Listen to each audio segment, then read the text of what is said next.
recording will start. Okay, we are officially live. So we're going to be doing something a little bit different for the November live stream. As you can see, we've got a guest this month. And if you are unfamiliar with who you're seeing on the screen, this is Jack Clemons, who is a bit of a fixture in the industry. So, Jack, cheers. What? Just for those of you who, or for the people who may be unfamiliar, high level background of the stuff where you can talk about. 30,000 foot view that matters. I was nobody that anybody really mattered. I was, for 10 years, a bouncer, bodyguard, protection guy, asset recovery, all sorts of weird names and different jobs in the Atlanta scene. I did that for 10 years, got into the firearms industry, and then I became a marketer, which is what I do now, which is always fun. So like people see me with all the tattoos and the big truck and like, what do you do? And I'm like, I'm in marketing. And they're like, oh, well, it doesn't track. But for 10 years, I made my living just kind of doing whatever I could. It was it's kind of like odd jobs. You never know where you'll be working. You'll get a call, like somebody needs a hand at this club or that bar, and you just go and do that. And it was a fun way to make a living, but it wasn't much of a living, and I'm glad to be done with it. I got a lot of stories out of it, not a lot of money. Yeah, well, and it's interesting because I would say the two things, at least in our circles, that you are the most famous for are well, three. One of them is going to really tie in with a lot of like the social fluency stuff that I try and talk about, and that was your My Bad 20 video. Yeah, My Bad 20 is probably what I'm most famous for. Is low-key bribery. Out of curiosity, is it still $20 or has that gone up? It'll be 20 until there's a bill between 20 and 100. Like the purpose of it, and for those who haven't watched the video, it's out there, but I basically talk about palming a 20 and passing it to someone as a way of bribing them. The purpose is not the amount. The purpose is what 9 times out of 10, they're not even going to look at what it is. They're going to feel it. The reason why you do it, right? Yeah, like the reason why you do a 20 instead of like a 10 or a 5 is because they will eventually look at it. And when they look at it, that will influence their decision. And like, so you might get that one time with a 5, like a little favor. But with a 20, I'm going to remember you. 20 is still a meal. Like when $20 is no longer a dinner for one in a lonely cafe somewhere, that it will change. Gotcha. Jim Cirillo talks about this in like his Police Tales. This is like some old school stuff. And if you haven't read Jim Cirillo's books, you absolutely should. They're a monster piece on planning, execution, and drive. For your like occasional gunfights. But he talked about he was arresting a wise guy, and the wise guy was like, yo man, let me buy you a hat. And he was like, no, I don't need a hat, get away from me. And then the guy was like, well, whoa, then let me buy you a suit. And Jim's like, I don't need a suit. And like eventually like gets into a whole thing over a parking ticket with a wise guy. And it's not until later that his boss is like, bro, he was trying to give you $5. And when you said $5 wasn't enough, he was trying to give you $100 to get out of this ticket. And Jim's like, oh, well, why didn't he say that? He's like, because that's a crime, Jim. To offer you money is 100% a crime, but to offer to buy you a hat is a kind of a moral gray zone. So, yeah, it's a gift. So kind of in that essence, the 20 is your hello. And if the 50 comes back and the world gets real crappy, it might be the 50. If we get Zimbabwe levels, it might be the 10,000. But the idea is if you're looking for a basis, it's dinner for one in a diner. Dinner for one with a diner with an okay tip. And you just bought someone dinner. And if you really screwed up, you buy a table of dudes dinner. Keep that in mind. There's your exchange rate. And that's I really dig that. So like that was one of them. And then the other one was when you were at Brian Hill's place and you and whoever that other dude you were with were talking about the quick way to come up with $500. Yeah, and you just like put a chill through the room full of cops. I think, yeah, one's probably like a moment where I was a little too honest with a room of people I only kind of knew. Uh, Like allegedly. allegedly, like, the goal was like get $500 as quick as possible, and like because you got a night of partying, and the idea was to put your head in the place of a criminal, and like dudes were like, I got an AR-15 in the car, so we're gonna rob an armored car, and I'm like, you're gonna be in prison, is where you're going to be. I'm just going to go to a bar and find a drug dealer, and I'm going to beat him up and take his money and his drugs, which will equal that $500 or more or less. And because I only beat him up a little and he's a drug dealer, he'll be there next week for me to do that too again. And like you just see like a bunch of guys just like, I'm gonna find the link because you're giving the Disney Channel synopsis of this.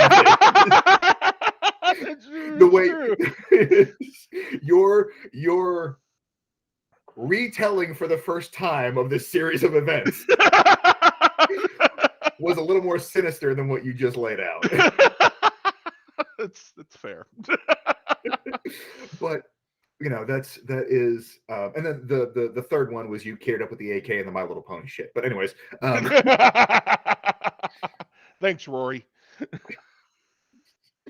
I had to twist that knife just a little bit, but That's fair. No. yeah. I earned that one as much as I earned any of the other ones.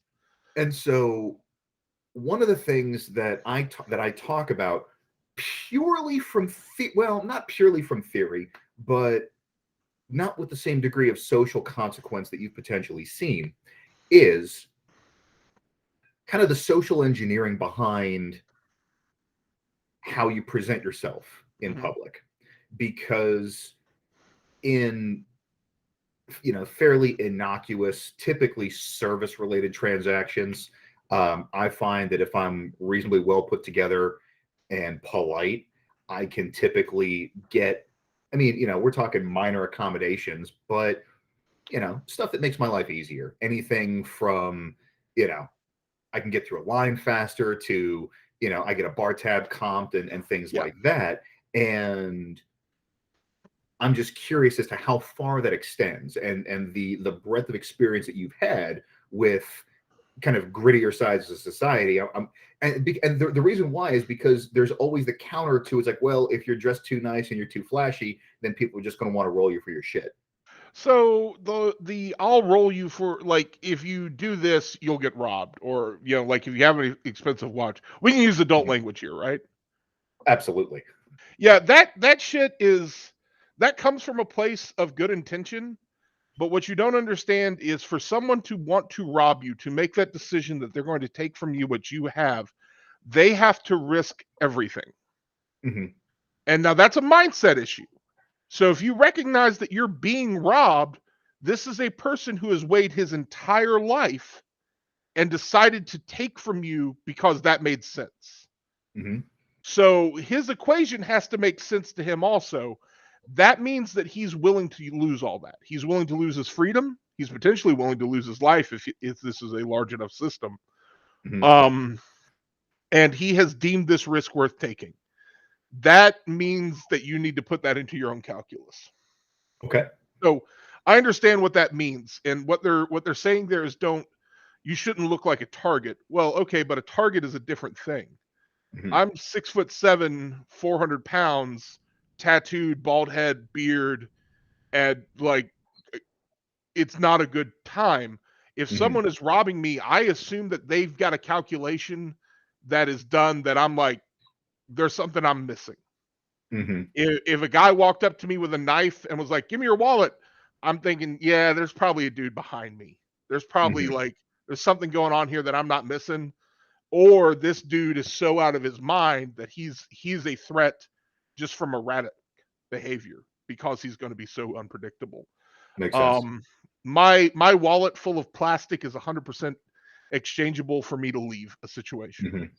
Several $1,000 watch, or a watch of sentimental value, is also exchangeable for me not to have to spend several years. I have a watch from my grandfather. It's a very nice Seiko.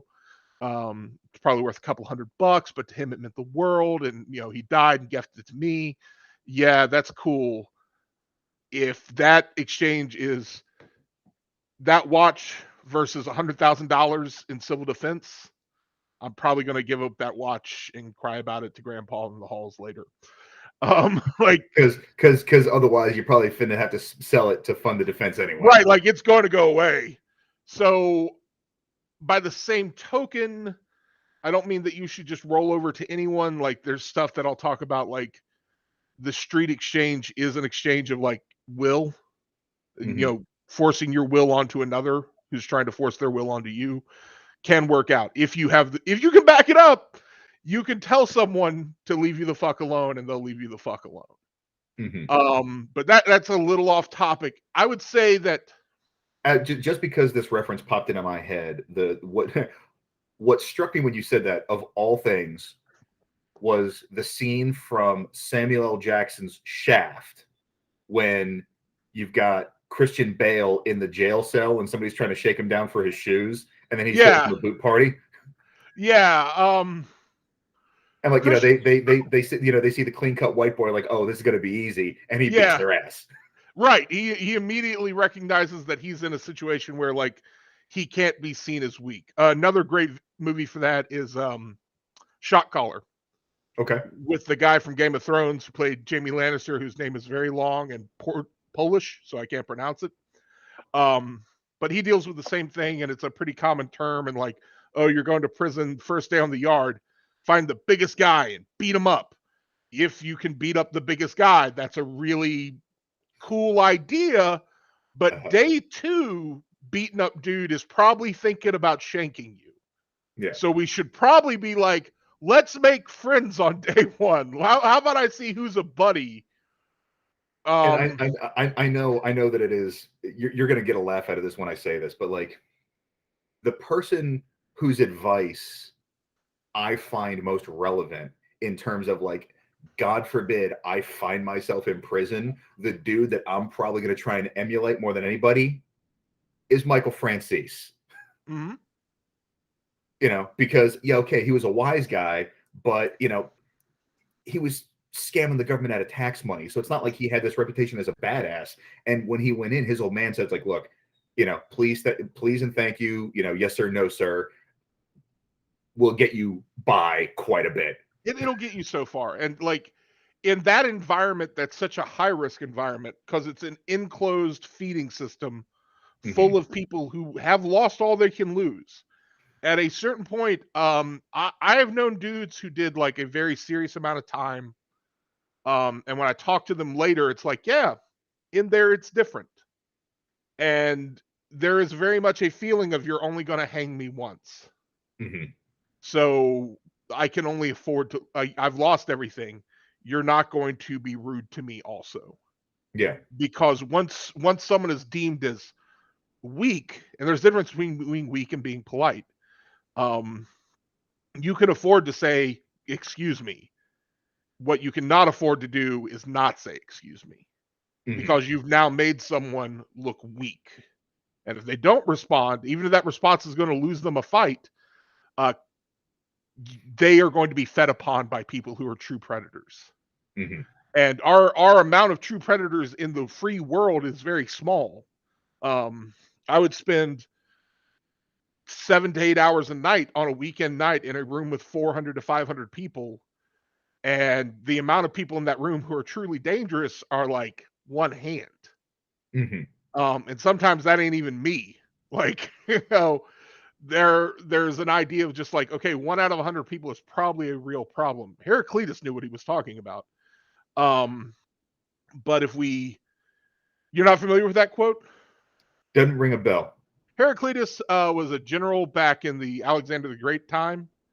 And he was in charge of training soldiers. I'm just going to go ahead and go through the quote now. Okay, I think I know what you're talking about, but yeah. And Heraclitus said, out of every 100 men they send me, 10 shouldn't even be here. Yeah. Like, okay. They don't need to be here. 80 are nothing but targets. 9 are fighters, and we're lucky to have them because they're gonna make or break this thing. But 1 guy's a warrior, and I need to seek that guy out because he's going to bring all the rest back to me. Gotcha. Yeah, I was familiar with the quote, not the attribution. Right. So yeah, Yeah, you know, Heraclitus. You gotta learn that. That's an important name. He's got some other quotes that are pretty bomb too. Kind of a Western version of Sun Tzu. But in a closed environment of more predators, this is going to scale. Hmm. Um, I could be in a nightclub with 500 people, and I look around, I make an assessment, and I'm like, you know what? I'm the most dangerous cat here. Hmm. Like, I am the apex predator in this room. I work a biker bar, and there's 80 people there. I don't even hit the top 10. So we gotta it's a sliding scale. What Yeah. environment am I in? So if you want to talk about like preparing yourself for an environment, it still doesn't matter. You should still be polite to everybody because that politeness will go a long way. Hmm. Um and if you're known to be a polite guy or if you're known to be an asshole, that's going to come up too. People, So, you are building social currency or you're spending social currency every time you're nice versus every time you're an asshole. And so that's your reputation. what are some ways that you have seen normal people fuck up without realizing it? Aside from like the overt, just somebody being a dick because they haven't run across the person that's going to punch them in the mouth yet, but I'm talking about like the transgressions that they would actually not realize were an offense. So things that you might not realize are an offense are stepping on someone's shoes, bumping into someone, Hmm. and then just like running on with your day, um, insulting someone, touching someone, getting too close to someone.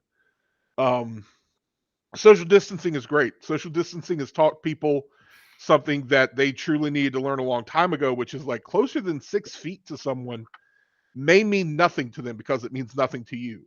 Yeah, It may be that you're 6 feet to someone who the last time someone was that close to him, he received a large amount of bodily harm or damage or cost.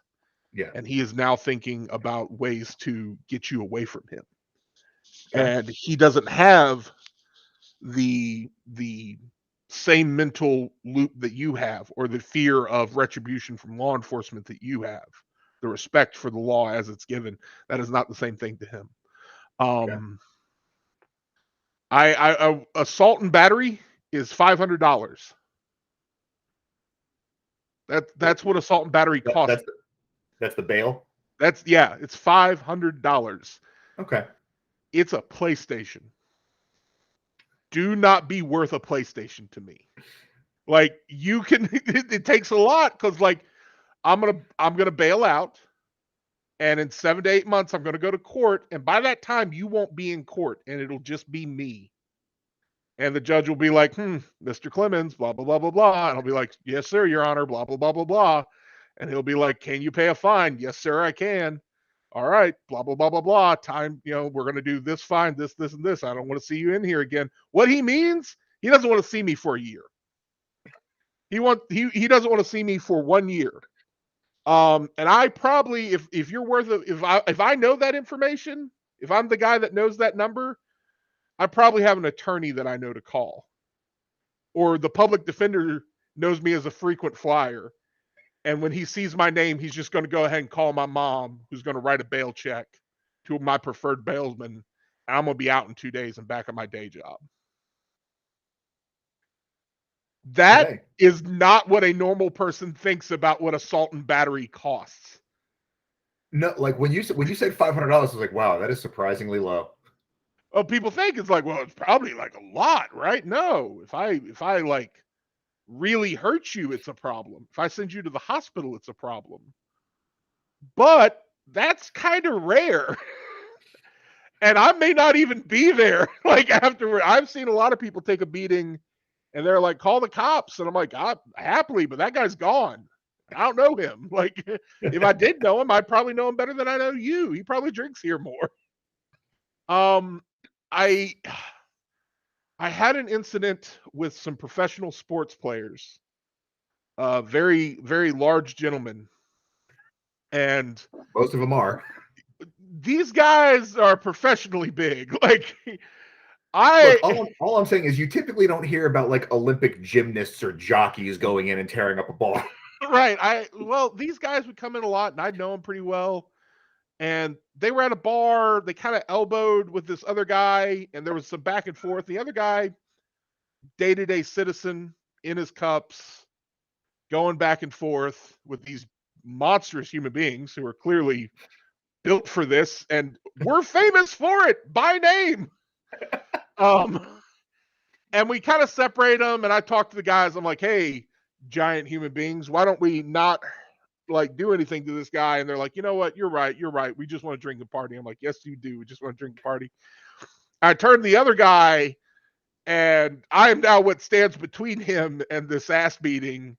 And he's more comfortable with this concept now. He has what he believes to be cover between him and this thing. And he's like, still, blah, blah, blah. I'm like, hey, you need to calm down. Let them have their space. You know, it's all fine. I'm going to replace all these drinks for everybody.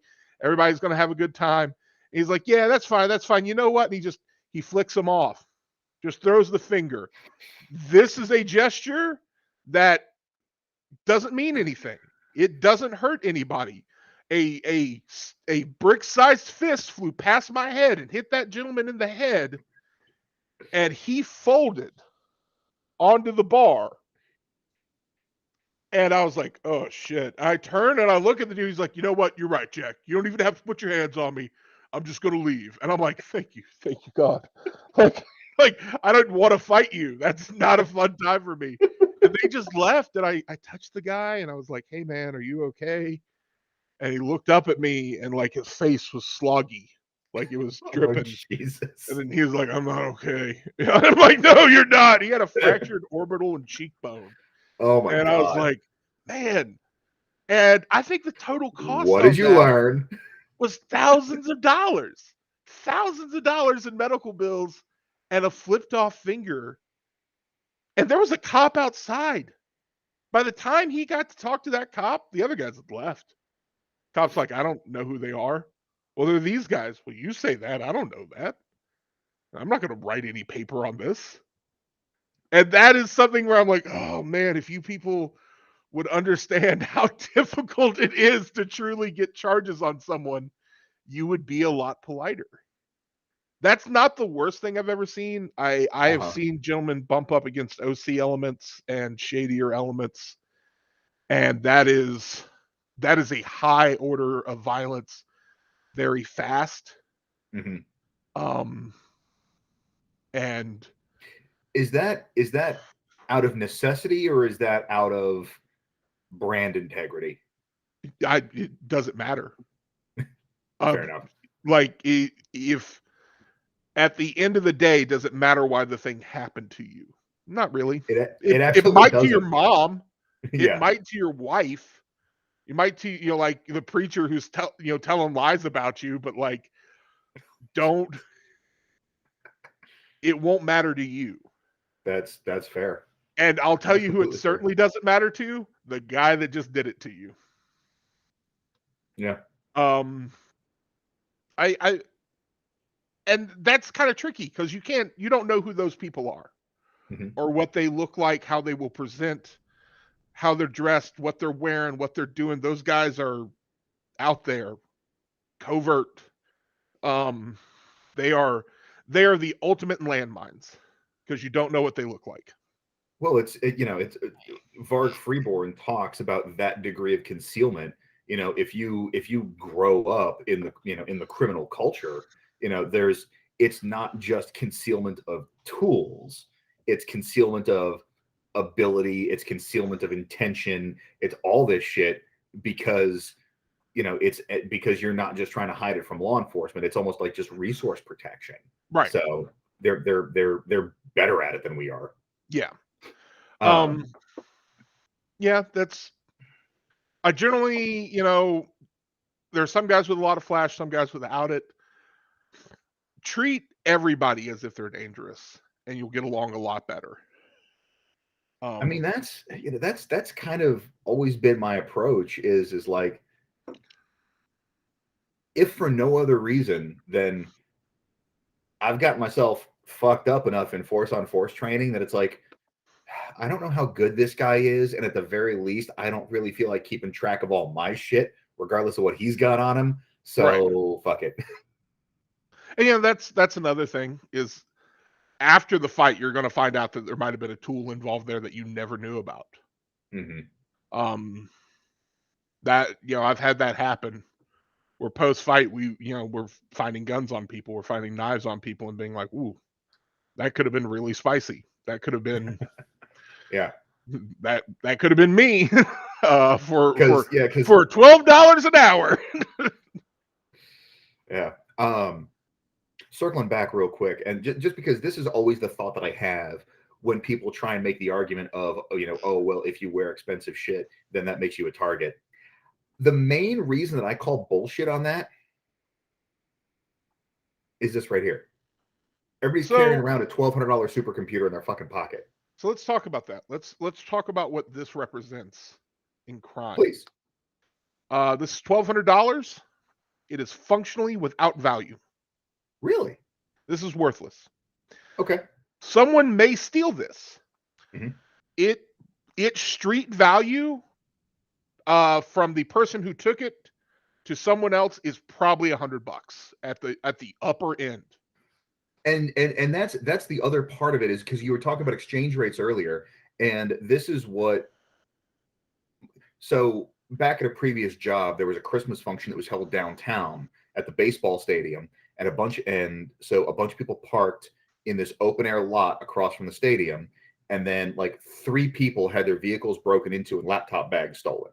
Yeah. And everybody's like, "Oh my god, how could that happen?" I'm like, "How the fuck could it not? You left your shit unattended downtown at night, visible." Like, Laptop bag is probably, with a laptop in it, is probably $300 to $400. It's probably about a third of the value of the bag yeah, because, well, what's in it? Because once that computer is wiped, anybody can purchase that computer. mhm. So it's an easy sell. If I buy $1,200 laptops for $300 a pop all day long, and I can sell them for $800 to $900 a pop, that is cash in my pocket, and I'm spending wisely. If I'm buying $100 phones that are, I can't turn this into anyone else's phone without going through a lot of hoops. Okay, And once it's reported stolen, once it's on the network as stolen, it's functionally without value. gotcha. So if a guy steals a phone, he's probably a junkie. He's probably, Well, and that was my theory, because I've never shopped this around, but my estimation is that a single serving of most recreational street drugs is between $5 and $20, right? for most things, yeah, about that. Okay. And like, even in the most beat up shitbox hoopty, you can probably find $10 worth of shit. Yeah. So it's just a matter of priorities, and that's where the exchange rate thing comes in, because when normal people talk about things of value, it's generally like $50 and up, $100 and up, not, you know. So like a $4,000 watch is worth $4,000 to a very slim market. But Right. I have to get it to that market. Hmm.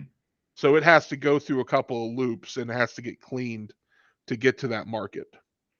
I knew some guys who were in the very high end watch business. I went to a birthday party with a $80,000 black diamond Rolex on my wrist. Damn. Um, because I my man was like, "Hey, we know you, we like you, you've done us a couple of favors. We're all going out partying with you tonight for your birthday. I want you to wear this." And that felt cool because it's like, one, Dude, that's black rad. diamond is disgusting. No one should ever purchase black diamond, Okay. but it looks kind of baller. Like for me, I felt good about it. Um, but like throughout the night, I'm wearing an $80,000 watch, and in my head, I'm like, "Oh, this is a Lexus. This is nice."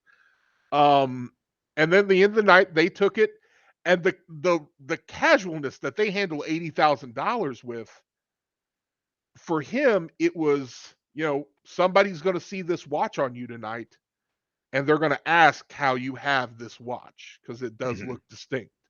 and he's got on a $250,000 watch. All his guys that work for him have $50,000 plus watches. He was a watch Mhm. reseller. Okay. So that was his gig. There's some I may need very to get his interesting information stories once about we're that offline. guy on Beer Time, like not being recorded. I got a lot of Yeah, yeah. stories No, no, about no. that guy. But for someone to steal that watch, it's so unique. He'd have to like find it someplace else. So to the guy that's going to take it from you, you need to think in terms of several $100s. Yeah. And he has to know what it is.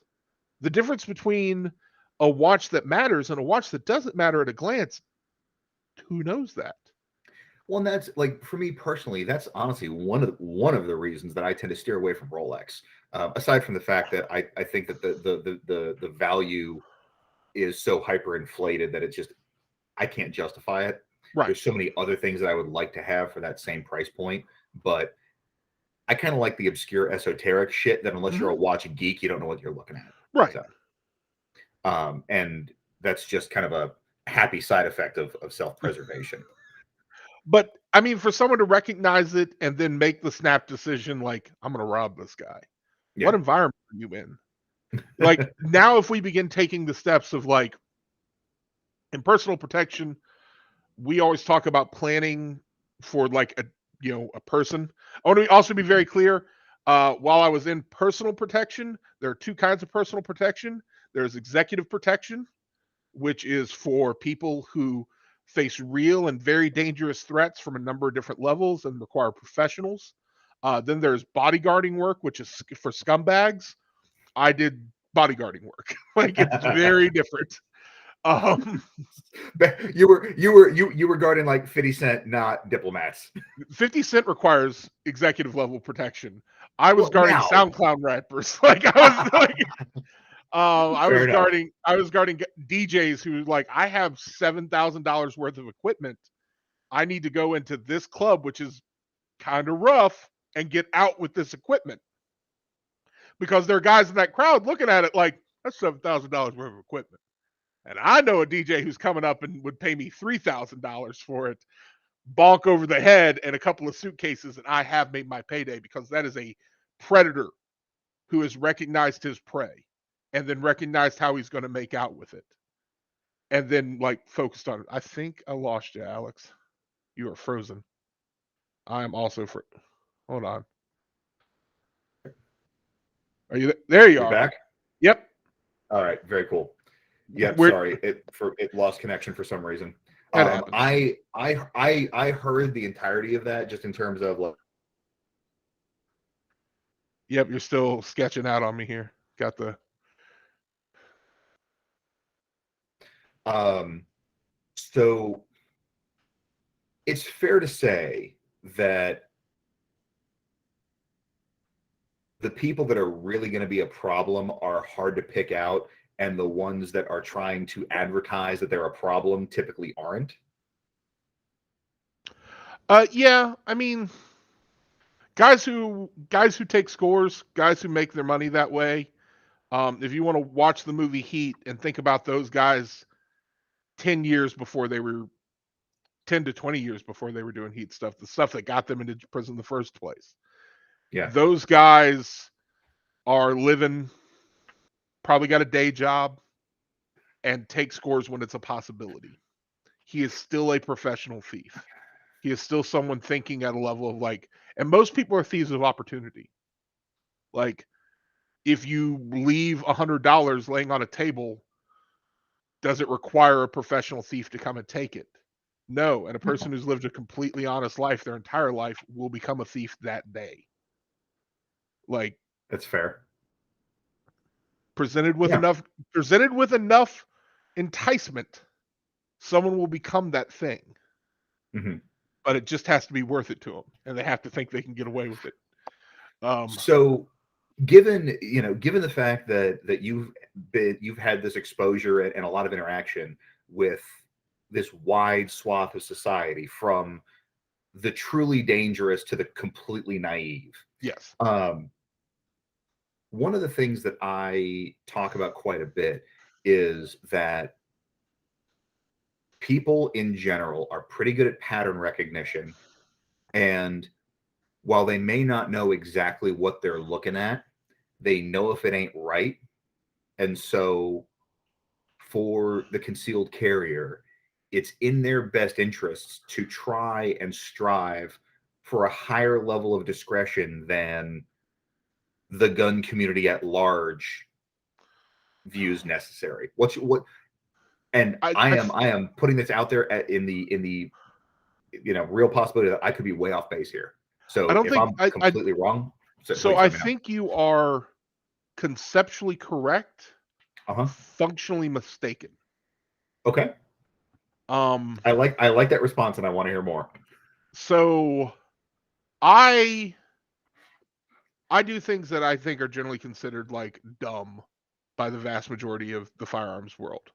I think if Stupid you places and stupid people are a right, bunch of fun. that is my jam. I'm into it. Like spending an evening in a pool hall that I've never been to before because they advertise gravy fries. Game on. I'm in there. Dude, I Um, spent three I spent Dark-haired 3 days in New girls with Orleans. tattoos have led me to places that I would never walk into without body armor and assault rifle, and I walked into them smiling Do because you still have both kidneys? yeah, I've got both kidneys. Damn. And I've been stabbed by 3 women I love. Like Wow. like there's a balance here. But in doing that, to kind of like come back to it, um, once you're there, you kind of start getting a sense of like what are people. There's a big misstatement, which is people like most people never notice that you're carrying. Most people don't care that you're carrying. They don't give a fuck. I live in Georgia. In Georgia, there are guns everywhere. There was a show called The Walking Dead that got very popular that was based in Georgia. And there's a moment in season 1 where they're like, I left a bag full of guns in Atlanta. And I'm like, okay, there's a trailer park over there. If we kick in every door, by the end, we will have all of those guns, all those like Remington 870s you were so proud of. We'll have them. Yeah. It won't matter. There are guns everywhere. I have found guns on soccer moms, like 5'2" blondes in the club in hoe wear with a Glock 19 in the purse. Oh, okay. And I'm like, whoa, holy crap. And she's like, I'm like, hey, whoa, let's put that thing away. Um, you never know how much gun will be there, but there's going to be guns in any environment. Mm-hmm. People don't care. And whatever they saw, they are quick to write off. They are quick to move forward to something. We in the gun world look for the gun because we're interested in the gun. Mm-hmm. People outside the gun world, a couple of different variations. Some people look for the gun because they're afraid of the gun. Some people look for the gun because they also would like that gun. Open carry is the fastest way to arm a criminal. Yeah, your draw time is fast AF with open carry. You probably got a So is his. sub-second draw time. So do they. like there are enough videos out there of dudes like looking at their gun and Like, their empty holster being like, hey, yeah, that's my gun though. I brought that. You should I've got the same one. yeah, you should have brought a gun if you wanted a gun. So it matters. You don't want to show off everything you have. I would not like to walk in to a place and announce my how much is in my savings account. That seems like a really bad idea. Mm-hmm. Um, by the same token, I don't want to walk in and have everyone know that I have a gun on me. Mm-hmm. That being said, I've taken more gun into more non-permissive environment than most people have. Mm-hmm. Um, it was done certain ways. There are ways around security systems that I'm not going to discuss because there is such a thing as OPSEC, and I'm not going to break it here. Yeah, absolutely. But in person, I will tell you some stories about defeating the most common ways of detecting a firearm in I mean, every environment. anybody that follows this channel is familiar with, at the very least, the article that Ella Fritz did on the subject, which is, I think, at least a good starting point. Yes. Ella Fritz is like, that dude's so deep in the sauce that even his leavings are just delicious. They're perfect. Mm-hmm. That being said, with all things being equal, move as if it matters, conceal as if it matters, because every fraction of a second you buy yourself is time that you can think. Mhm. And that thought is going to save your life. Not the gun, not the knife, not whatever fancy gizmo you hid. It's your ability to process what's happening to you and correctly respond. So if somebody's walking up to me talking a lot, like aggressing me and being very hostile to me, if he doesn't know I have a gun, that's more time I can think. Mhm. If he does know I have a gun, he's coming a different way. I've been attacked by people who knew I had a firearm. They don't care. I have heard the words, "You ain't going to do anything with that." Why the hell did that guy say that to me? Because he made an assumption. He Mhm. rolled the dice. Because every other person that he encountered with a gun, Right. And it was TV it was a told him, random. and Yeah. people told him, like, well, I don't have a gun, so he ain't going to shoot me, and like a whole bunch of other nonsense. Yeah. Um, So you know what, that brings up an interesting point, because we hear all the time that gun owners and society at large are influenced by Hollywood. everyone's influenced by Hollywood. Well, and that From was going to be like is that that has to apply on some level to the predatory side of the equation too. I mean, in a post John Wick world, Hmm. everyone knows that you can conceal a firearm in a coat. Hmm. It's knowledge. In a post John Wick world, we now know about Gucci firearms. People that never knew them before. Um, they know about reloading. They know, like, 2009. No, 2011. Sorry, I got the years mixed up. I've been drinking. 2011. Members of a tactical unit in a large metropolitan police force took down what is commonly called a trap house. I had a friend on that team. He sent me a picture that he took while in that trap house. And that was the DVD rack of stuff. And on that rack of stuff is a bunch of, he was like, let me know when you see it. I mean, I was it like, was Heat, Scarface, The Town. Heat, Town, Scarface, all the classics. Yeah. My Pretty Woman was on there. And then top right corner, Magpul Dynamic Handgun, Magpul Dynamic Carbine, Magpul Dynamic Carbine 2. Really? So where the hell did that come from? Why the hell did they have that? We don't know. So that could have been that they stole someone's DVD collection, but what I truly believe happened is they went to a firearm store buying Took what they could get. accoutrement or even guns. Um, your basic Glock is worth double its price to the right person on the street in the right Huh. conditions. Interesting. So they can flip that. And somebody told them, hey, watch these. Hmm. And I tell that story, and everybody gets really uncomfortable because there's this idea that you shoot better than criminals. And I'm here to burst that bubble. You shoot better than some criminals, and only some of you. There's a level of criminal out there who is just as good at this as you are, if not better. And he exists in this world just as much as you. Todd is a real thing. So let me ask you this part, because there's an equivalency of skill set, but there's also, as the civilian defender, we are bound by the rules of engagement that are legal use of deadly force. Yeah, so are they. And well, that was my question: is that, do they have the same priorities, or? They don't have the same priorities, but the priorities exist. Mhm. Like the idea of willy-nilly killing you is that's kind of a fantasy. Like, guys, for the most part, it does happen on occasion. Like somebody will pull a gun and shoot a club up. That's a person whose feelings are hurt. Um, Okay. that and typically they ain't that tough, but they have access to a firearm, and they want people to know. In certain cultures, shot up parties are almost common. Um, Really? oh yeah, Hmm. uh, house parties this happens at. Somebody will get upset, go outside in the yard, and blast off 4 to 5 rounds into a wall or into the dirt, and everybody runs and they ruin the party. This is common. You go But to at that other point, it's just kind of blowing off steam, and it's almost like pulling the fire alarm, basically. right. It's like pulling the fire alarm, except sometimes you pull the fire alarm into a person.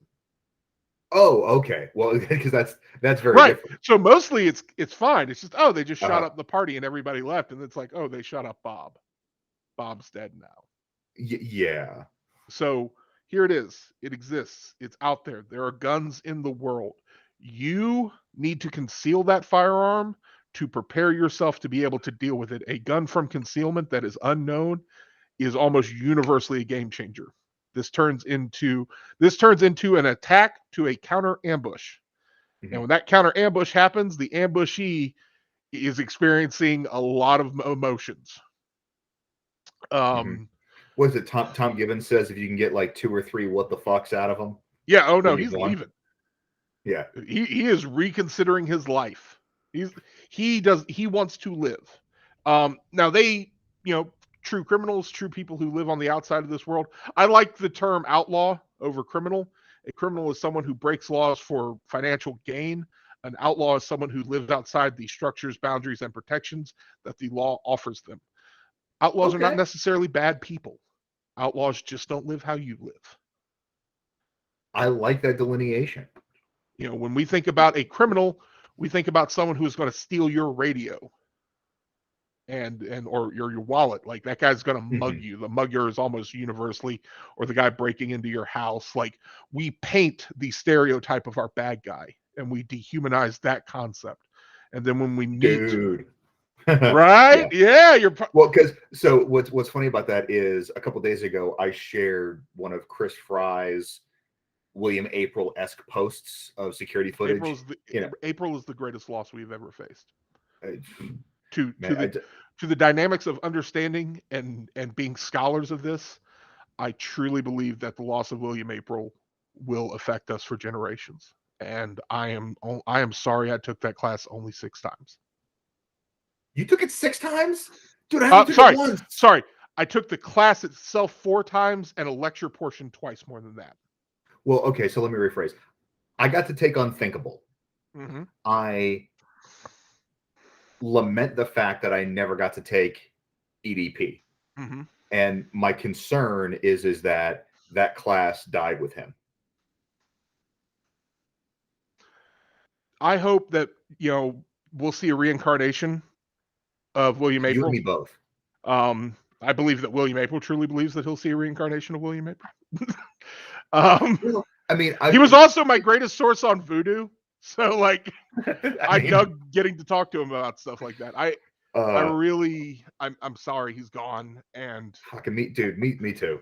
Like I was reminiscing with Cecil about this at TechCon this year, and it was one of those things where it's like, Cecil's another guy people should be paying more attention to. Cecil fucking should be a. flashier than he is. Um if I could I am going to take the NPE class when it's up at Mead Hall in mhm, Oklahoma. solid. Um I like Cecil a lot. I want Cecil to have I want him to have greater reach. Yeah. Because I think sometimes he gets overlooked. I'm like, no, that guy's got some real. I Well, like. and the thing is that even his own branding, he he he positions himself as the martial arts nerd to his own detriment because he has so much more to offer than just that. Um. Yeah. Agreed.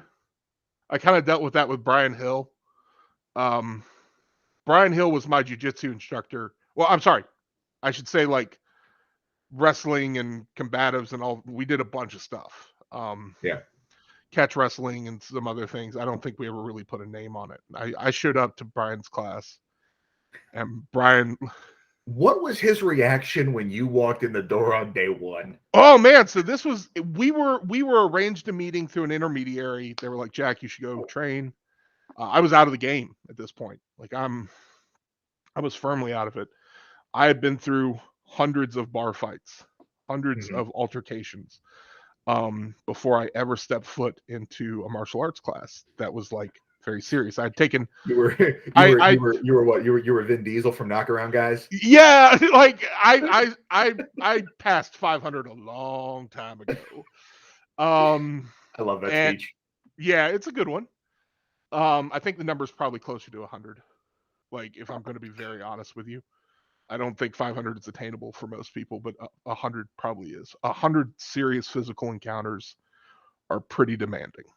That being said, I walked in and I was out of shape. I kind of needed to like get back to it because when you're not for me, when I'm not active, when I'm not having to have a reason to be in shape, I go to seed real fast. It's like 3 cheeseburgers tonight sounds like an amazing idea. I don't have to be anywhere.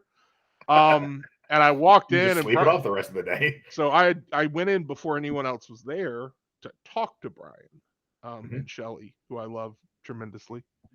Um, I love Brian too, but I love Shelly more. Um, but I I've went only in. interacted I've only interacted with her briefly, but she seems like a She's complete sweetheart. she's the one of the nicest people out there, if not the nicest one I know. Well, And unless you go unless you're like you go full Karen as one of her neighbors, in which case fuck those people. you know what? I'm just gonna remain off record on that one. We're just gonna. I Fair live enough. here. I'm with them, and that's where it stands. I've been to Likewise. every hearing that I was told about. I was at. Stand with your people. I'm big on tribalism. So I walked in, and Brian was like, "So you're Jack," and I'm like, "So you're Brian." I don't know what you want from me, and he's like, "What do you want out of this?" I was like, "Dude, if I'm being honest with you, I don't care about belts. I didn't at the time. I still kind of don't. I Mhm. think a belt is a really cool way to express something, and I think it matters to the people that it matters to. Um, I was like, I don't care about a belt. I don't really care about anything other than being better at fighting. And that is the entire scope of it. Like beginning, middle, and end. I'm never going to roll in a competition. They don't have that for guys like me. He's like, yeah, they do, but I get it. He's like, all right, so you're going to show up. You're going to give me 3 months. And I need you to promise like 3 months out of this thing. I'm like, 3 months. I got this. I'm a monster. Like I am a certified monster, sir. Like I hope your people can handle this because I'm coming.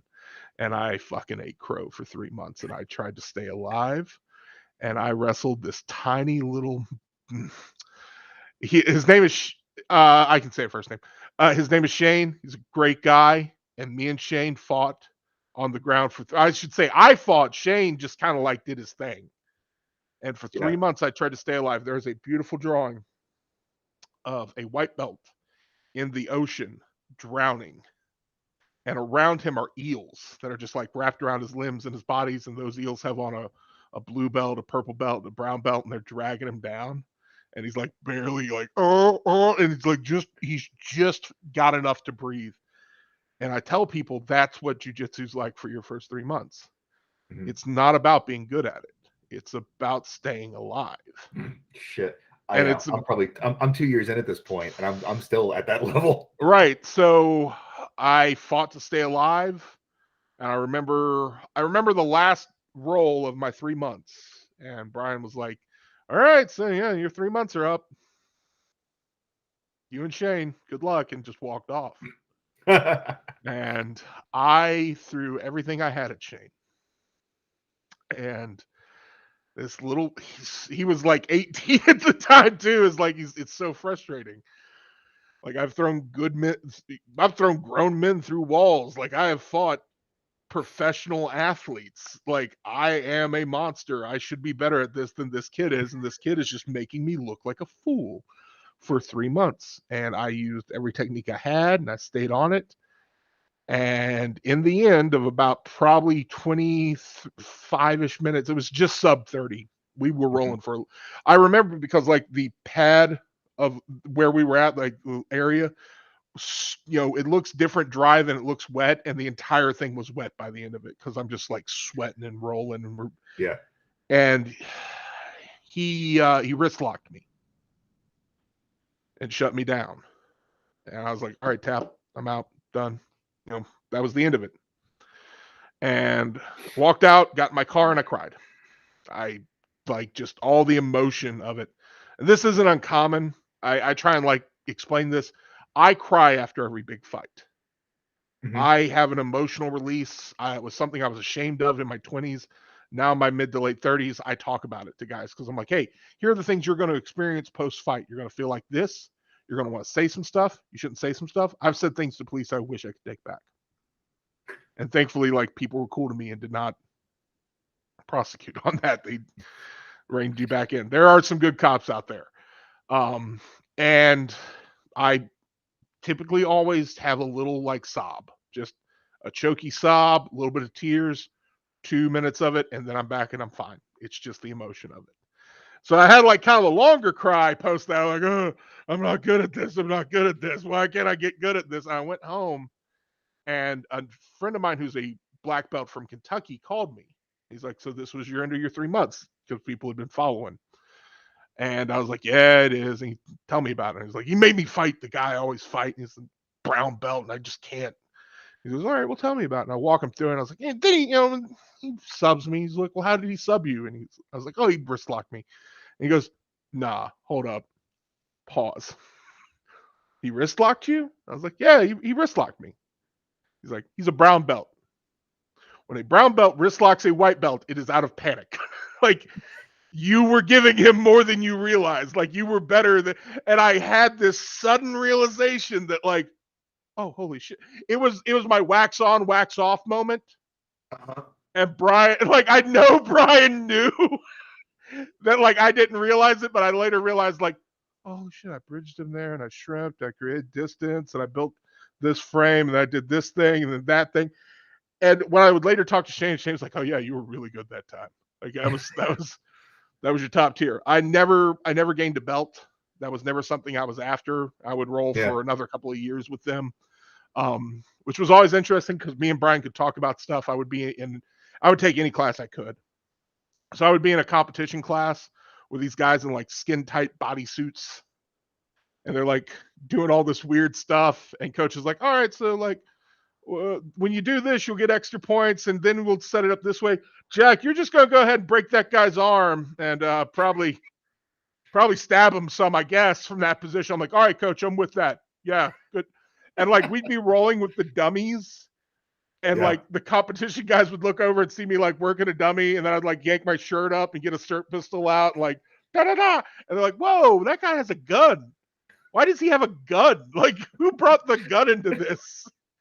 So that was a great process. That, I tell that story not because I'm a badass, but because like it's about being a student. And if Yeah. I can tell you that after 10 years of fighting people for a living, that I experienced the humbling factor there, you will also experience it. And it's cool. That's part of it. That's Yeah. part of what builds us. Well, and Uh, that actually brings up a really good question. And a, a few years back, when I was kind of going through my little existential crisis of, it's like, I've got all my peers, the people, not even my peers, all the people that I follow in this space, um, who are far more accomplished and capable than me, that all talk about themselves as like, yeah, I'm okay. That was when I had like my little panic attack. I was like, well, if they're just okay and I'm way worse than they are, then do I even have a fighting chance at survival? You and I had this talk, yeah. and the sage wisdom that you gave me that kind of centered everything. And I've asked this question to a couple people. I've asked it to Craig and I've asked it to Daryl, but I want your opinion on it as well. So for those of us whose lives have never really been touched by criminal violence in any appreciable manner, aside from going out and making a bunch of really bad life choices, what is the best way for us to become the most capable versions of ourselves for this that is realistic and useful without being just a bunch of overinflated, egotistical bullshit? So the first thing I'm going to say a couple of things on this. I'll say the first thing is that if you're listening to this in the future, hello, future people, but pause this and go listen to their responses and ignore mine completely, because Daryl and Craig are Well, let me much let me better. let me let me let me let me rephrase. I have not asked them in this format. I Oh, have okay, asked them okay. So like, personally, you like just should. one, And just one on one. I've been fortunate to have dinner with them, and like, hey, okay, what do okay. you So recommend? um, here's what I'll say. It matters not at all, or it'll matter completely, and that is a future thing that you will have to deal with. I personally believe that we draw ourselves to these situations and these circumstances and trainings out of some need. Um, I truly believe it's linked to genetic memory. I truly believe it is something that is a drive for people that it find it to be a drive for. You do not have to go get in bar fights, and nor should you. Shouldn't go to crappy bars and swing on dudes to learn that you shouldn't swing on dudes. I can tell you that lesson right now. Don't do it. No one knows how prepared you have to be. That is the question for you to answer. No one knows how well armed you have to be. Like I hear this 1,000 times of like, you don't need that much gun, or you don't need a reload, or like, oh, you need a Glock 34 with a red dot, a U-boat, and a 20-round magazine and a spare. No one knows what you need. You will find out what you need in that day, and it'll either be enough or it won't. But it'll happen or it won't. And when it happens or it doesn't, if it does happen, it'll matter. And at the end of that, you'll either be alive and you'll have some scope on it, and you'll understand this, or you won't be. And I can't prepare you for that. I can't mentally say to you that the equation works out to 2 plus 2 equals 4 and will always equal 4. Because 2 plus 2 being good concealment, good de-escalation, plus 2 being a serviceable, easily concealed firearm that you carry all the time, doesn't always equal 4, which is that you get to go home at the end of the day. Perfectly prepared dudes who are better at this than you'll ever be have died. The best of the best die. And when you take on this, when you have a violent encounter, be it criminal violence, social violence, interpersonal violence, most common it's family members, the end result of this will be decided then, and you can come back and figure it out, or you can't. I won't be able to tell you. I will tell you that you need to figure out your skill set, train it to what you feel is capable, and then live your life as best you can. Because this heaviness, I wouldn't even sweat it that much. Figure out where you feel comfortable, and don't let someone try and dictate what you need or don't need. You'll figure it out. You'll figure out your personal balance. That takes time. I think that's what we kind of get screwed up in. You need to do this or you need to do that. You'll figure out what works for you in time. And dudes have gone into big gunfights with crappy holsters, mediocre guns, and come out the winners. Dudes have gone into gunfights and plate carriers, quad tubes, 416s with suppressors, and gone home in a bag. It happens. Well, and I think that's it. Is that people, because this whole thing is chaotic and messy, people want some semblance of cohesion and standardization that just Yeah, doesn't exist. right. Because yeah, so. But that was for the people that are going to watch or listen to this. Basically, when I came to Jack with this frustration of, it's like, all these people that are way better than me are like, well, I'm okay, so I'm having this identity crisis of, am I just a bullet sponge? effectively the response I got was like, dude, if you're wrong, it's not your problem anymore. Right. It's not going to matter. Like, And like as fucked up and as sick as it is, it was oddly reassuring. like there's fatalism to this in a lot of ways. I mean, there's got to be, because like to a Right. We're degree, dealing with fatal matters. Like, when it's like when your number is up, your number is up. It like if you're at the diner and like you just happen to be the one that catches the first bullet when the guy walks in. Yeah, there have been some tidbits out there.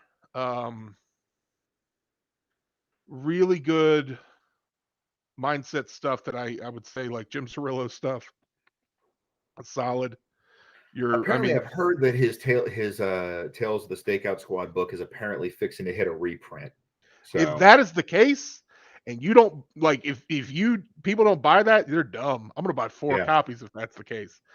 His stuff is solid, and I think a lot of us will like read stuff like that and be like, okay, Jim Cirillo carried 2 Model 19. No, you're not reading it for that. You need to read it for like the anecdotes. I'm gonna give a personal one right here. I was 13 and my mom said, "What do you want for Christmas?" And I was a hard lad, and I'd seen several movies and read several books where a tome called The Art of War was mentioned. And every dude who was worth his salt in a movie has the art of, like, if they pan the bookcase in the 1980s detective, yeah, you got it. Art of War is there. So I was like, aha, there's a book and it tells you about war. So I was like, I require the Art of War, mother. And she got it for me. It's the black translation softback. I still have it somewhere. I think the red translation's probably been.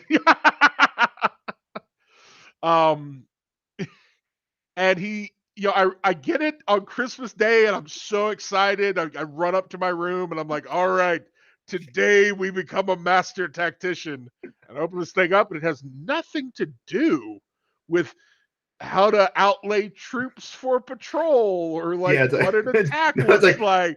It's like, hey, bro, don't be there. Yeah, I'm reading like 9 dudes with names I can't pronounce that are basically drunk talking to each other like, well, you should do it this way. And I was so pissed. I was like, where is my free knowledge? How is this going to make me a general? And if you want a book that tells you how to do all that stuff, it's the Ranger Handbook, and they sell it to you for $17 on Amazon.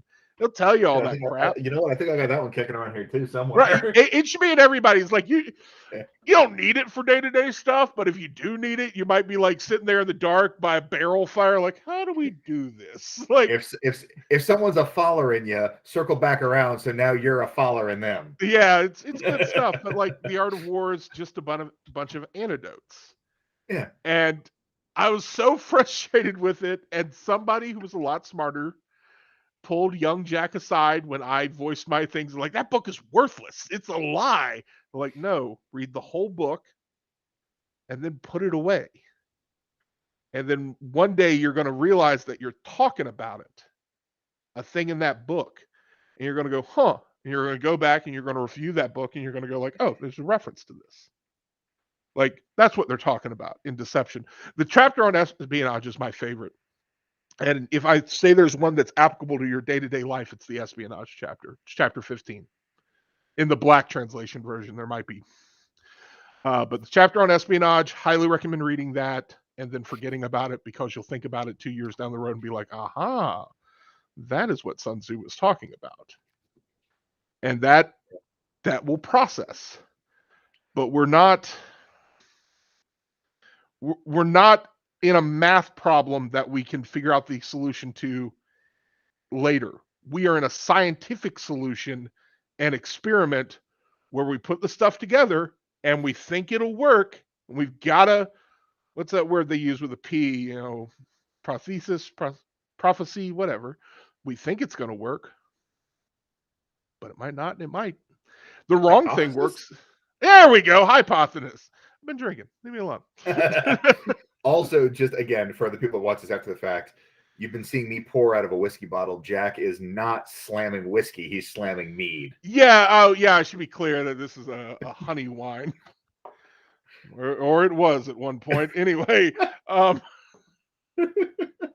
Yeah. So I think that like helped me a lot, was just trying to figure out like it's not a ready-made solution. It's an eventuality that you kind of come to learn Yeah. about yourself. Uh, Well, and this brings up another really good question of what are some resources that you feel like, dudes like myself can and should avail themselves of? You've um, mentioned Jim Cirillo a couple of times. Obviously, Sun Tzu, The Art of War, the Book of the Five Rings is one that people constantly Absolutely, talk but like about. 1,000%, you should read the Book of Five Rings. Um, And because that'll help you with your job. That's just about interpersonal stuff. How to make yeah, friends and influence people by yes. That was someone. not prompted, by the way. That was not No, but prompted, yeah, but yes. that's a really good one. If you have trouble talking to people, you should join Toastmasters for a couple of months. They're going to force you to talk to people, and you're going to force you to Yeah. talk in front of people. I've sent people to Toastmasters before, and it really helped them out. And that's one of those where like it's never registered for me. I've always been kind of gregarious. Right. So, Well, you but know what yeah, the word gregarious means, so that generally avails itself of this kind of thing. yeah. Um, I would generally say of books, I'm going to say Jim Cirillo's books, and then you should read everything you can get your hands on. The wrong information will often begin a good point to kind of being your own thinking, and you should ingest the wrong opinion a few times, because I like when I read something I disagree with, I still get to go, okay, I disagree with it and the points he made here, here, and here. But you know what? On that fifth point, he has a part of this that I didn't really think about, and I'm going to make an adjustment based off that. So you should ingest everything you can get your hands on. And here's the thing I'm going to tell you that like I'm probably going to catch some flack for. You should get a little bit of religion in your life. I don't care which one. I don't even particularly care if you believe it.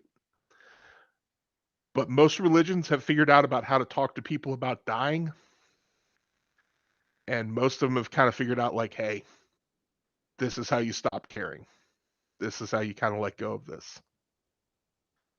Um, my personal favorite is the Poetic Edda and the Havmal. You can read those as just silly books, and they'll probably still give you some really good advice. Especially the Havmal and the Eddas are just good to read.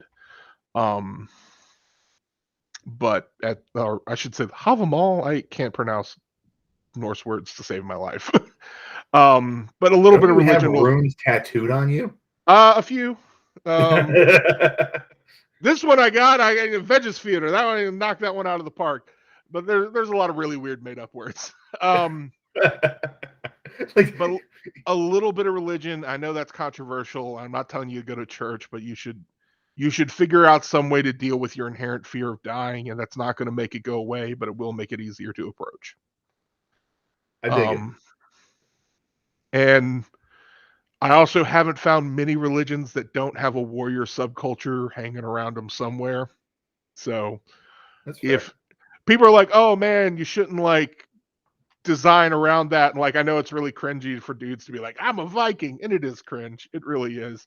But if that's what gets you up and gets you training and gets you through your day to I day mean, and look, makes you a better person, paint I'm not yourself gonna up anyway. lie. The one tattoo I have may or may not have a major like centurion influence to it because Right. of my Italian background. So It's there. It's there for a reason, and it's a yeah, motivator if nothing else.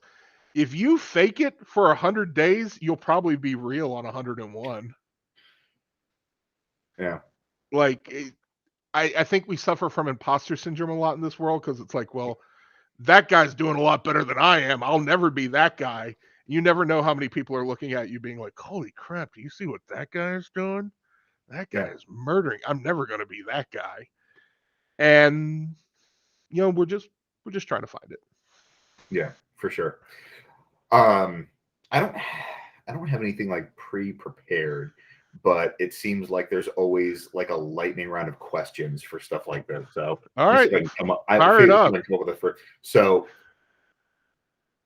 one thing that gun dudes should stop doing.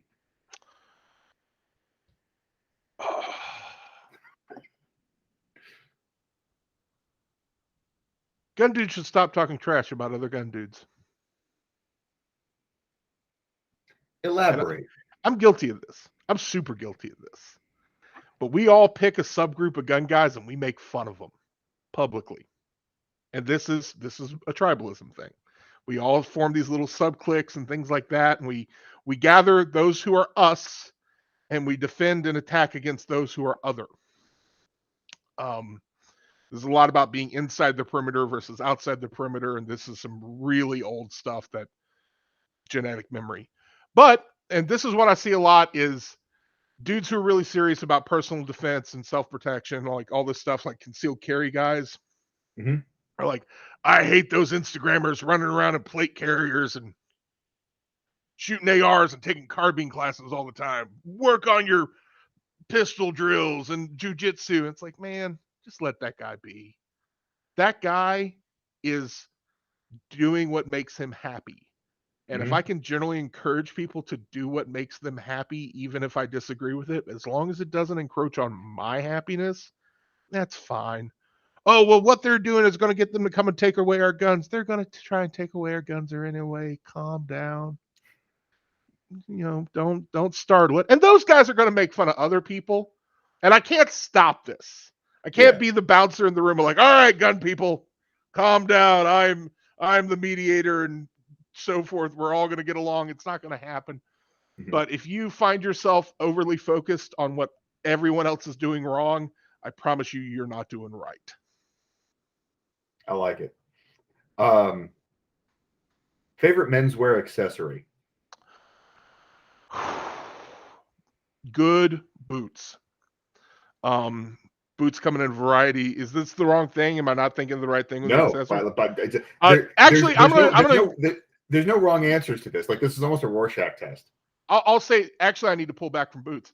Leather in general needs to be part of what you do. I worked in selling leather clothing for a long. That's beautiful. That's really nice. I worked in selling leather clothing and in making it for a number of years. Um, Got to travel the country doing it. Uh, an EDC belt that's not leather just makes me like, I don't know about that. The or biothane or the I don't think I've actually had hands-on experience with a biothane belt. I'm a big leather guy. Even like when I'm all jocked up playing pretend, I wear a leather belt because I find Mhm. them to be comfortable and they move with you. And there's a lot of stuff leather does that nylon won't. Um, and biothane came into my life because Paul Sharp was like, I like biothane. And I was like, well, if Paul Sharp likes it, he's a lot smarter than me, and I can at least give it a shot. And from a distance, biothane doesn't like register differently to anyone else. Yeah. But I generally think the more stuff you have in leather, the more appreciation you get for how long something can last. Yeah. And stuff that lasts longer and gets their value. I'm really happy that I can buy $400 boots because I used to have to buy $50 boots. And Fucking A. like, so whatever that is, like your $400 boot is probably a lot different than my $400 boot. But at You the honestly, you'd be surprised. The only major difference is the profile of the toe box. So right now, my personal favorite is a Danner Bull Run mock toe. This was Uh-huh. my first moccasin toe that I ever tried, and it is so comfortable while still giving me a 6 inches of ankle support. Mhm. And it's just a fantastic boot. My only problem with it is the sole is designed as a shop sole. It's the big white thick one. It's very Yeah. comfortable, but it wears down very fast and day to day. So I'm going to go to a boot guy. I'm going to get those soles ripped off and I'm going to get some Vibrams thrown on there. And then that boot's just fantastic. I love that boot. Um, but it's got a really nice leather body. And take care of your leather. Leather can be there for life. I'm bad about this sometimes. I live with a leather worker, so he like kind of helps me out with that stuff. Um, but yeah, leather in general, leather belt, leather boots, they're gonna last you for decades. Dude, I'm all about that. Like even like my wallet, I got one of those aluminum grip six wallets. I got the leather sleeve on it. If for no other reason than just like handling it and the way It it feels better. patinas. Yeah. Yeah. And also you should learn a little bit of like leather and clothes working stuff. Like Mhm. you should be able to reattach a button. You should be able to mend a shirt. You should be able to patch pants, and you should be able to like generally take care of some leather products. And that skill set takes literally 2 days to learn. Yep. That's the most you need to do. Absolutely. Um, Preferred cocktail slash adult beverage. If I'm working, it's generally always going to be an old fashioned because whatever bar I'm in can make an old fashioned. 9 times out of 10. Like the only time I've ever seen an old fashioned messed up was in Oklahoma, where they made an old fashioned as a shot for Trevor Fatal, and he's gonna kick my ass if he ever sees this. My one of my other friends, whose name is escaping me right now, if he finds out about this, I'm gonna be in trouble. They made You've it been as hit in the head a few times. You get a yeah, pass. it happens. They made it as a Little bit of dame shot damage. in a Hooters. And I was like, why'd you order an old fashioned in Hooters? Like you knew this was asking for trouble. But that's my working beverage. I like a good Mai Tai. God, I love a good Mai Tai at night. Like solid Okay. Mai Tai. So, out of curiosity, because especially over about the last year and a half, I got bit hard by the tiki bug. Mm-hmm. So, are Tiki bars are you solid. like are you like OG 1944 spec Mai Tai or like No, 1980s Hawaiian Mai Tai? Miami. Okay. 1980s Miami Mai Tai. All right. It's a little bit, it's in a slimmer glass going up, Uh-huh. and The, it'll, the one with pineapple juice in it. no, this is a clear Mai Tai. Um, So when I make a Mai sorry, Tai, sorry, sorry, sorry. I'm thinking of the Cuban mojito. My apologies. mojito. Okay. Okay. Yeah. Sorry. I generally prefer mojitos. Mai Tais, 1940 Mai Tai. My apologies. Okay. Um, Tiki bar stuff's generally pretty cool. Yeah, Like dude. that's cooler to me than speakeasy drinking. Dude, for real, for as much as I like whiskey, I'm finding myself gravitating more towards tiki culture just because, like, for while they have the purists that like shitting on, it's like, oh, like I'm at Applebee's. Look at this joke of a Mai Tai. You're at fucking Applebee's. What the fuck do you care about their Mai Tai? But Yeah, it's $5.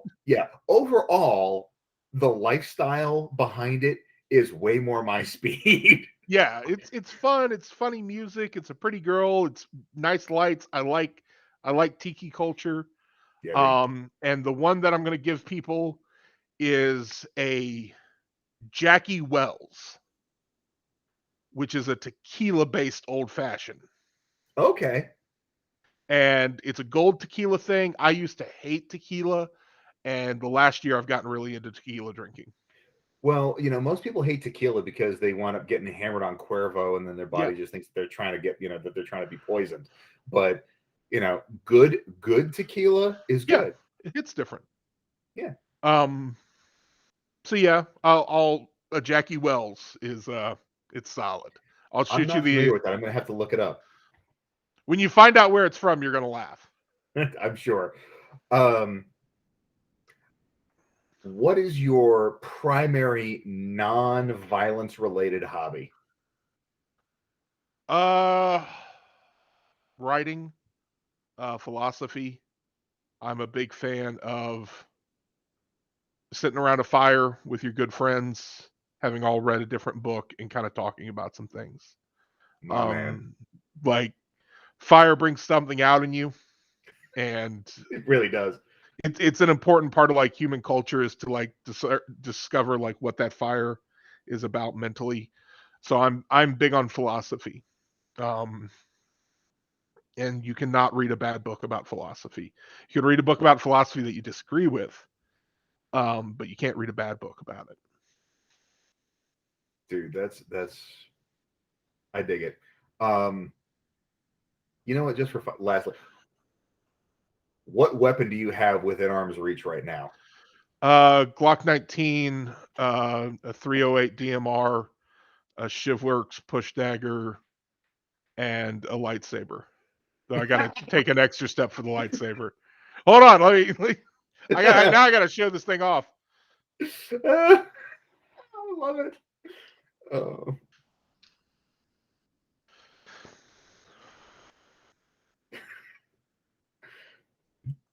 Dude, This is an ultra saber. that's like Uh, lightsaber meets fucking batleth shit right this there. well, this is a fencing lightsaber. Oh, so that's one of the ones you can actually This hit with. Yeah, this is a sports saber. Nice. This was one of the ones that I built at fucking Disney Orlando. Oh, those are solid. Like they're pretty well done. Yeah. I have been $300, given they better be. I bought this at Dragon Con a few years ago. I need to get a sound box for it. I need to change the batteries also because this is like dull looking. But yeah, it's my thinking saber. What's funny is, like, you know, you were talking about that, like, because I've got my carry guns right here. I've got my training Glock that's set up the same way, and then I've got my fucking Shivworks push dagger on a pocket shield. I just recently got one. And it's funny you mentioned Cecil. Cecil and Paul Sharp kind of opened my eyes to the concept of the push dagger. And I talked with Cecil about it more. And because my problem with it is, like, when I was doing centerline knives, which I got from Paul Gomez, who obviously was influenced by Craig. The idea that was great about the centerline knife was that either hand could get it. Yeah. So originally I ran it with a TDI, and then I ran a K12 Asgard, which was made for me, which was like this, basically like a clinch pick on steroids. So either hand could get it, so you didn't have to think about it too much. When I went to the punch dagger, I was like, what am I doing? Like, where do you put this thing? And Cecil kind of opened it up to me. It's like, oh, it just turns a jab into a stab. And I was like, oh, so like, yeah, you just get in that offhand, and now we've turned this offhand punch that's mediocre into like really bad day for someone. And I think, like, it's easier to teach someone how to punch than it is to like teach someone like where to cut and stab on somebody. So the punch dagger is that really cool, like, it shortens that time of what you're going to do. And then I have my generic box opener, which is a Spyderco. Yeah. I gotcha. So, I mean, we've been running for about 90 minutes at this point, but I feel like we could probably go for another 90 if I didn't have another obligation at 9 totally o'clock. Understand. You know what, man? We can always do one of these again. Dude, like, honestly, for real, like, as much as it pains me, I think I think this may be the inaugural episode of, like, apparently the Suited Shootist fucking podcast. Be the ninth one I've been involved in. My podcast hoe. You know what? If that's the only thing I catch from you, I'm going to consider it a win. Count yourself lucky, friend. Right? So, but yeah, like, this, honestly, this has been phenomenal. I you know, Cam jumped in. He's saying that he's getting a bunch out of it already. I know my patrons are going to get a ton out of this, and I definitely think there's still a bunch of meat on this bone that we can dig in on. Yeah. So, yeah. Anyways, for everything you've helped me with up to this point, sincerely, thank you so much. I appreciate the help. I appreciate the support. And you're welcome. And here's the tasking, because it always comes with that. Of course, it's your job to do that for others, because there are a dozen dudes in my past who helped me. I did not wake up with this knowledge. I was not born with this knowledge. No one was made this way. Yeah. Dozens of people behind me brought me to here, and my job was to pay it forward. So your job's to pay it forward. And Cam's job, believe it or not, Cam, you also got a job, which is to pay it forward. You're going to find some people in your world who need coaching, who need mentoring, and you may not be the perfect one, but you're the one selected at that moment. So, and I did my best to do that. And funny enough, he's actually a patron member who's not on the webcast at this point, but my buddy Dave, who is proof positive that gun bullying works. Because when I I didn't say bullying. I said making fun of. We can bully all the time. Well, but just for reference, when I met him, and I know this spits in the face of what you were talking about in terms of what gun dudes should stop doing, but when I met him, he was carrying an XD and a crossbreed holster. Oh yeah, well that's begging to be made fun of. That's his own fault. That's I'm sorry, but buddy, you making some mistakes. I generally say, like, if you're not going to influence my gun fight, I don't really care what you're doing. But if you're in my sphere, like, I'm gonna give you one more, and then we can call it. Okay. We used to always get together during a weeknight, me and the boys. We'd go eat somewhere, and we had a friend who had fallen into this life with us, and he basically like seen us and was like, can I come along? And we're like, yeah, you can come along. Don't be weird. Have you ever realized that we talk about this shit basically like it's the fucking mafia? It is the mafia. The mafia. It's this thing of ours. Yes, it is this thing of ours. Hey, friend of mine, friend of ours. Yeah. So that's what we'll talk about next time. We'll talk about this thing of ours and why you should carry that forward. But he fell into this thing of ours, and we went to a restaurant, and we walked in. I'm headed to the table. I'm about to sit down, and he's like, "Hey, can I switch seats with you?" Talking to another guy, and he's like, "Why?" He goes, "Well, I want to sit with my back to a wall so I can watch the door." I go, "Hey, did you bring a fucking gun?" He goes, "No." And I'm like, "What are you gonna do? Warn the rest of us?" Because we're all strapped and you're not. So sit your ass there with your back to the door and get comfortable, because that's where you're sitting. And he like sat down. And he's like, "Oh," I'm like, I don't like. What are you gonna do? Let us know? Cry about it? Like, bro, what are you watching that door for? And that was his moment of like, man, I guess if you don't, yeah, okay. But I'll talk on like why you should be why there's a hierarchy at another point. Dude, that is absolutely beautiful, and I honestly I think that's a great way to wrap this. Yeah, just in terms of, number one, know your limitations, and number two, don't take yourself too fucking seriously. Yeah. All right, perfect. Hey, dude. Hey, looking forward to the next one. Sincerely, thank you so much for this, and I will absolutely tag you in for another one, because this is going to happen. I think the next guest is going to be Tom Kelly, and we are going to dive very deeply into leather gear and specifically his weird hatred for Thursday Boots Company. But yeah, so you know what? Fuck it. I may have you both on for that, because you have your expertise in the arena of leather as well. So I'll drag Rory into it also, so he can talk. You know what? I may just have the two of you fight it out for, like, the Leather Daddy Championship. I'm looking forward to it. All right, man. Well, hey, you have a good night, and again, really appreciate you indulging me on this. Looking forward to it. Talk to you later. All right, you have a good night.